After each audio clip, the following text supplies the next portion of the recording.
Good afternoon, everyone. Respected principal ma'am and esteemed staff members, welcome to the today's interactive session. The title of the session is Empowering Educators Why Comprehensive Review of NEP 2020. In this session, we will discuss all the schemes, BAC, BOC, MDC, and different disciplines as well as online learning platform. These are some abbreviations which will be used in the all syllabus of all schemes.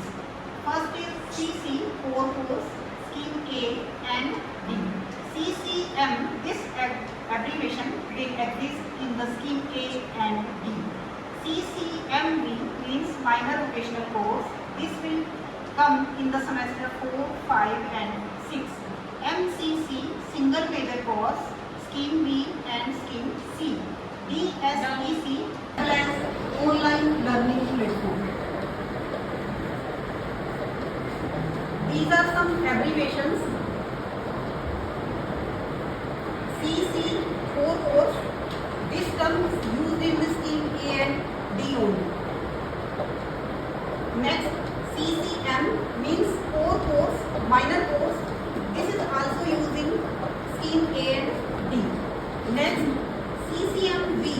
This will come in 4th semester of scheme A and D. Presently, this term doesn't exist. It will come in 4th semester. Scheme A and D. Next, MCC. MCC means single major course. This term will be used in scheme B and C. DSEC means discipline specific elective course, scheme B and scheme C. और जो ये नीचे वाले हैं ये सब हम last year कर चुके हैं तो ये सब पता ही होंगे. These are 3 disciplines. First one multidisciplinary, जिसमें कि BA, BSc, मेडिकल और नॉन मेडिकल आती है. तो आप मल्टीडिसिप्लिनरी जो है बोलेंगे UG प्रोग्राम.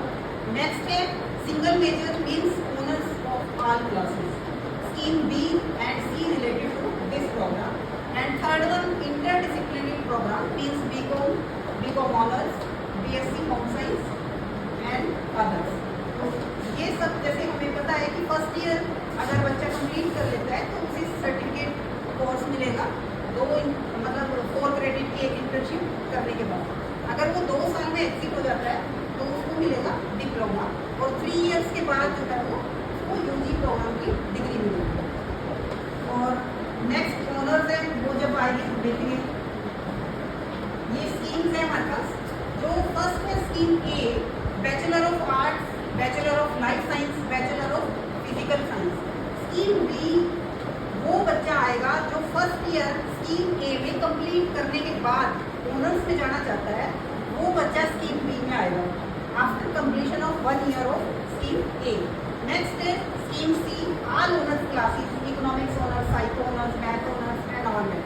एंड नेक्स्ट है scheme D, bachelor of commerce, bachelor of commerce honours, bachelor of home science and business management BBA. ये जो BCA है ये प्रेजेंटली स्कीम ए में है.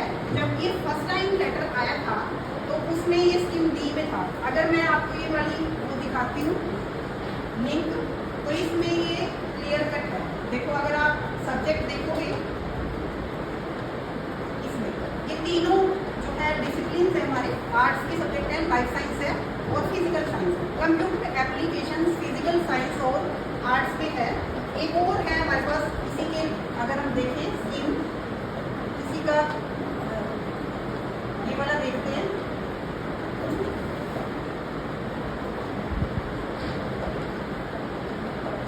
अगर ये देखते हैं देखो इसमें बैचलर ऑफ कंप्यूटर एप्लीकेशन अभी है नहीं. अब बाकी आपने अगर अपने लेवल पे कोई किया, मुझे जो मिला मैं आपको बता दूँ कि इस प्रोग्राम में BCA अभी नहीं है और ये स्कीम डी है. इसमें जो पहली बार कॉरेस्पॉन्डेंस हुई थी उसमें BCA, BCom ऑनर्स और ये सब था. BCA पे मुझे तो क्वेश्चन मार्क लगा. बाकी स्कीम डी में जो लेटर पहले आए हुए थे उनमें था, लेकिन इसमें देखो कहीं भी नहीं है ये सब्जेक्ट. अगर हम देखते हैं तो इसमें BCA है ही नहीं. वैसे भी ए और डी से हमें कोई फर्क ही नहीं पड़ता. ए में भी वही क्रेडिट्स हैं, वही सेम एप्लीकेशन गाइडलाइंस सब कुछ सेम है ए और डी में, कोई doesn't matter whether it exist in A and B.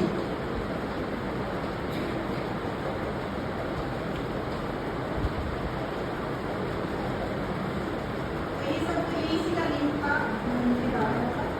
अब है हमारे पास एईसी और एमडीसी। ये जो सब्जेक्ट है AEC means languages, Hindi, English, Punjabi and Sanskrit, before semester में आएंगे। फर्स्ट 4 सेमेस्टर में, फर्स्ट से लेके 4 सेमेस्टर में आएंगे और इनका नाम लेवल 1, लेवल 2, लेवल 3 और लेवल 4 है और इनके क्रेडिट सबकी की 2 है। फिर है एमडीसी, ये सबको पता है, एमडीसी भी 3 बार आता है, फर्स्ट सेमेस्टर, सेकेंड सेमेस्टर और थर्ड सेमेस्टर। तो ये एलिजिबिलिटी कंडीशंस है हमारे पास एमडीसी की, जो एप्लीकेबल है not only in level 1 but applicable to all levels, may be different in all semester, तीनों में अलग भी हो सकता है और सेम भी हो सकता है। It must not be the subject at 10+2 level, उस बच्चे ने वो सब्जेक्ट 10+2 लेवल पे नहीं पढ़ा होना चाहिए और यूजी प्रोग्राम में उसका ना माइनर कोर्स होना चाहिए और ना माइनर कोर्स। थर्ड कंडीशन क्या है, subject must align in the category of different discipline. जो अभी कैटेगरी दिखाई थी जिसमें आर्ट्स का सब्जेक्ट था, लाइफ साइंस का था और फिजिकल साइंस का था, उन तीनों कैटेगरी में अगर हम उस सब्जेक्ट को देखते हैं, सीधा सा हिसाब है, अगर वो सब्जेक्ट एक कैटेगरी में आता है तो वो दूसरी कैटेगरी वाला ही सब्जेक्ट लेगा, एक को छोड़ के दोनों में से किसी में भी ले सकते। तो ये एमडीसी का रूल है। इसके बाद है ये बीएससी वैल्यू एडेड कोर्स, सबको पता है, ये भी सब स्कीम्स के बच्चे फर्स्ट सेमेस्टर में अल्टरनेट कर लेते हैं, या यूएस पहले ले लो या बाद में ले लो। ह्यूमन वैल्यूज एंड इथिक्स है। नेक्स्ट जो थर्ड सेमेस्टर आएगा उसमें सिर्फ बी और सी स्कीम में, यानी कि सिर्फ ऑनर्स वाले बच्चे वैल्यू एडेड कोर्स पढ़ेंगे। बाकी सारे बच्चे जो ज़्यादातर हमारी स्ट्रेंथ है जो ए और डी में है, फिर कॉलेज की स्ट्रेंथ, वो हमारा 4th सेमेस्टर में आएगा। सेम सबके क्रेडिट है, पहले जो थे वो ही अब है 2 क्रेडिट है। सिर्फ इन सब में, इन सब जो इलेक्ट्रिक कोर्सेज हैं, सिर्फ एसईसी के 3 क्रेडिट हैं और एमडीसी के 3 क्रेडिट है, बाकी सबके 2 ही क्रेडिट है। तो सिर्फ 2 बात पे अभी हम क्लियर है, एक तो एईसी 4 सेमेस्टर में आएगा, दूसरा एमडीसी 3 में आएगा, तीसरा बीएससी 3rd सेमेस्टर में नहीं आएगा, 4th सेमेस्टर में आएगा।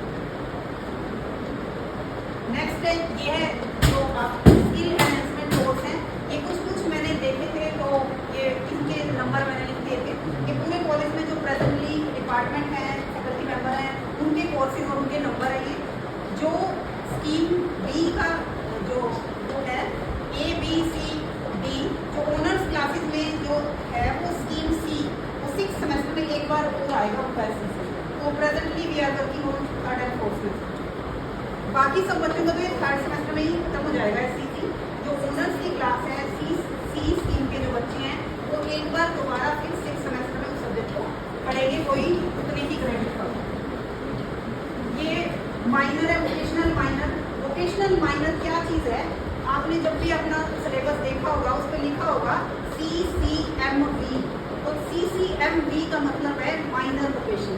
ये सब स्कीम्स में आएगा, अभी नहीं आएगा, ये 4th सेमेस्टर में आएगा। जो बच्चा ए से बी में जाएगा उनका आएगा ये बी वाला 3rd में। तो ये जो है जैसे माइनर की कंडीशंस हैं कि किसी भी बच्चे ने जो भी माइनर लेना वो अपने डिसिप्लिन का लेना, ये रूल है, और दूसरे डिसिप्लिन का वो माइनर पढ़ नहीं सकता क्योंकि 4 क्रेडिट का हो जाएगा। इसके बाद ही फर्स्ट और सेकेंड सेमेस्टर में जो माइनर है वो 2 क्रेडिट का होता है। जब वो 4th में आएगा वो थर्ड तक भी उतना ही क्रेडिट रहेगा, 4th में आने के बाद उसके 4 क्रेडिट हो जाएंगे वोकेशनल, और 3rd वाले माइनर के भी 4 ही, फर्स्ट 2 में 2 है। तो ये माइनर वोकेशनल में सब सब्जेक्ट का अभी उन्होंने शायद सिलेबस ही नहीं बनाया है क्योंकि 4थे सेमेस्टर में, तो हमारे में या दूसरे सब्जेक्ट में दिया हुआ है ऑलरेडी। जब हम किसी भी डिपार्टमेंट का कोर्स खोलते हैं ना, ये टर्म हमें जब काम आती है पहले हम सोचते हैं ये किसी काम नहीं, लेकिन जब भी हम कोई सिलेबस पढ़ते हैं उसमें ऊपर जो है वो लिखा होता है, ऊपर उसके सब्जेक्ट के क्रेडिट, उसके जो भी एब्रीवेशन है वो लिखे होते हैं, तो उससे हमें पता चल जाएगा ये माइनर वाला वोकेशनल माइनर है या सिंपल माइनर। ये है total number of subject first semester में। जो भी आर्ट्स के बच्चे हैं, साइंस के बच्चे हैं, जो नॉर्मल मेडिकल, नॉन मेडिकल या BA BSc medical, non medical वाले बच्चे 8 सब्जेक्ट पढ़ेंगे। उसमें से देखो यहाँ हम देख सकते हैं AEC 4 सेमेस्टर में है, BAC 3rd में हटके 4th सेमेस्टर में बीएससी है, एमडीसी तीनों सेमेस्टर में है और एसटीसी भी तीनों सेमेस्टर में। तो total number of credit will be 132। तो इसमें 4 जो क्रेडिट की है वो इंटर्नशिप आएगी। एक तो सेकेंड सेमेस्टर के बाद आएगी, एंड में जो भी समर वेकेशन होंगी या 40 मतलब 4 to 6 वीक्स के आप वो जितना उनको ब्रेक मिलेगा वो कब करवाएंगे, इसकी गाइडलाइन हमें अभी तक कोई मिली नहीं। और एक वो 4th के बाद करेगा। तो 4 क्रेडिट इसके टोटल 24 थर्ड सेमेस्टर तक रहेंगे। उसके बाद 20 हो जाएंगे, क्योंकि सिर्फ बाद में ये दूसरे सब्जेक्ट हट जाते हैं। ये सब्जेक्ट कम होते जाएंगे, शुरू के सेमेस्टर में 2 में 4। इसके बाद ये स्ट्रीम सी के सब्जेक्ट हैं, सेम ऐसे ही उनका जो है एसईसी देखो 6 सेमेस्टर में चला गया। 3 के बाद जो एक और एसईसी को पढ़ेंगे। बाकी उनके में जो माइनर है उसका नाम डीएसईसी है, डिसिप्लिन स्पेसिफिक, यानी कि उनका माइनर है वो। और एमसीसी का मतलब है जब कोई भी सिलेबस कंपाइल्ड है ना, उसमें ये नहीं लिखा है स्ट्रीम ए का है, बी का है या सी का है, हमें इस टर्म से पता चलेगा कि ये किसका सिलेबस है।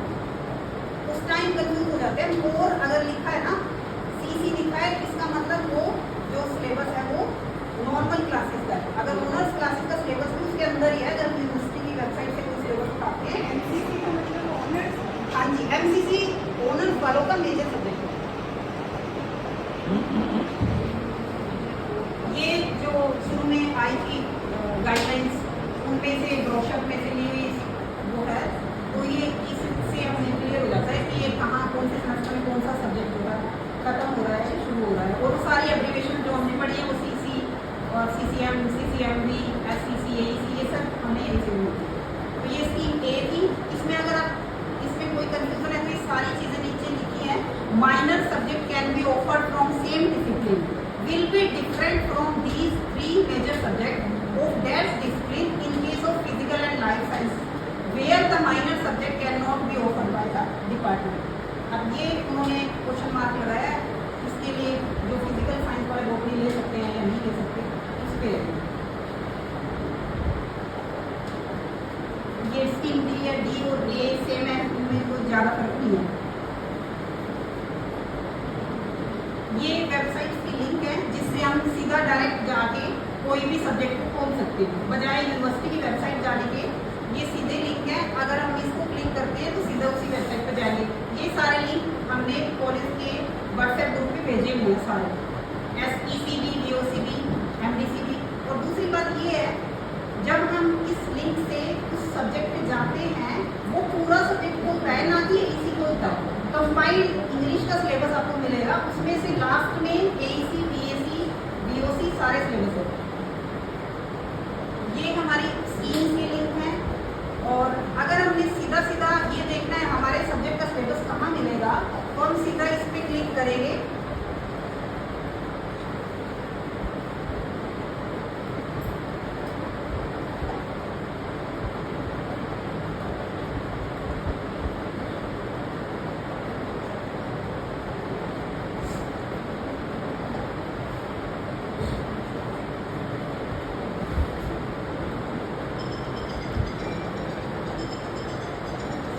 सारी वेबसाइट है जिसमें सारे लिंक है।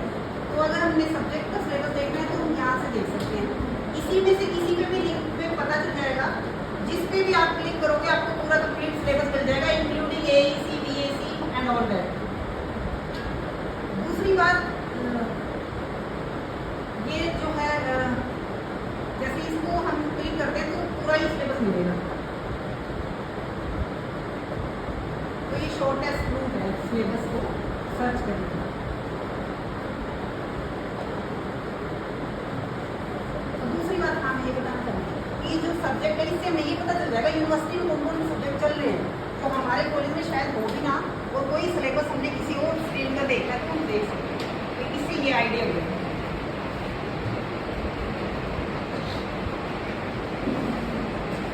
ये सारी डिसिप्लिन के, और ये जो है हमारी स्वयं सेंट्रल एक वेबसाइट है जिसमें ये जो एजेंसीज हैं AICTE, UGC, NAPTEL, NT, NITTR, IGNOU और CEC, ये सबका कंबाइंड प्लेटफॉर्म है।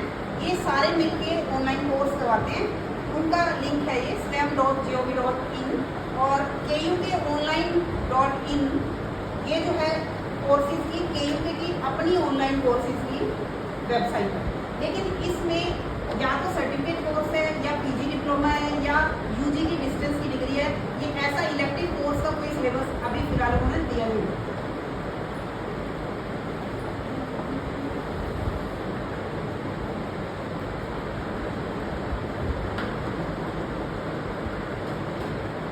ये जो है Indian council of social science research की वेबसाइट है। इसमें हम ऐसे सर्च करेंगे कि हम अपने सेमिनार की ग्रांट कैसे ले सकते हैं। इसमें जाएंगे प्रोग्राम्स में invitation for seminar conference and workshop. इसको अगर हम क्लिक करते हैं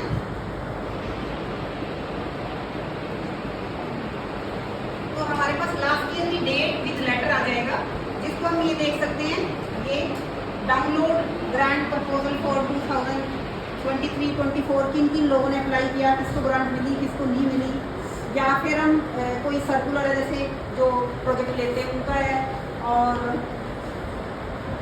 फाइनेंशियल असिस्टेंट फॉर सेमिनार। इसमें हमें प्रोफॉर्मा मिल जाएगा जो हम भर के चेयरपर्सन से साइन करवा के उनको भेज सकते हैं, फिर वो हमें अप्रूवल देंगे। इसका जो नॉर्दर्न वेस्टर्न जो ब्रांच है उसकी चंडीगढ़ में है, और जो पंजाब यूनिवर्सिटी का लाइब्रेरी है उसी में इसके ऊपर सेमिनार सेक्शन बनाया हुआ, वहाँ ये चलता है।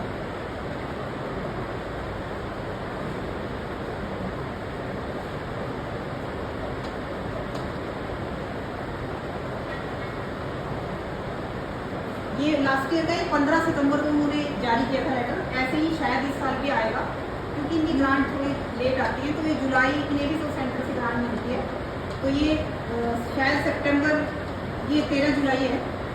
ये परफॉर्मा है जिसको हम भर के भेज सकते हैं, तो इसका प्रिंट ले सकते हो। ये गाइडलाइन दी हुई है क्या क्या चीज़ें जो किस किस चीज़ में आपने उस पैसे को इन्वेस्ट करना।